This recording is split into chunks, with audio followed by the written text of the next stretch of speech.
নওগাঁর মান্দায় উপজেলা পর্যায়ের স্থানীয় কর্তৃপক্ষ ও সুশীল সমাজ সংগঠনের অংশগ্রহণে গণতান্ত্রিক সংলাপ ও যৌথ কার্যক্রম শীর্ষক সভা অনুষ্ঠিত হয়েছে। জলবায়ু পরিবর্তন ও পরিবেশগত অবক্ষয়ের কারণে সবচেয়ে ঝুঁকিপূর্ণ জনগোষ্ঠী অধিকার সুরক্ষার লক্ষ্যে বাস্তবায়িত এঙ্গেজ প্রকল্পের আওতায় বুধবার বিকেল ৩টায় উপজেলা পরিষদ হল রুমে এই সভার আয়োজন করে ডাকসু ফাউন্ডেশন।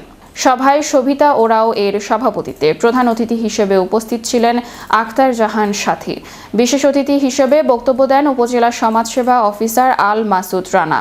এছাড়াও উপস্থিত ছিলেন ডাকসু ফাউন্ডেশনের এরিয়া অফিসার তুহিন ইসলাম, এরিয়া অফিসার মাকসুদা খানম এবং টেকনিক্যাল অফিসার তামান্না জেবিন। বক্তারা বলেন, জলবায়ু পরিবর্তনের প্রভাবে ক্ষতিগ্রস্ত জনগোষ্ঠীর অধিকার নিশ্চিত করতে সরকারি প্রতিষ্ঠান, স্থানীয় কর্তৃপক্ষ ও সুশীল সমাজ সংগঠনগুলোর সমন্বিত উদ্যোগ অত্যন্ত জরুরি। এ ধরনের সংলাপ পারস্পরিক সহযোগিতা বৃদ্ধি এবং যৌথ কার্যক্রম বাস্তবায়নে গুরুত্বপূর্ণ ভূমিকা রাখবে বলেও তারা মত প্রকাশ করেন।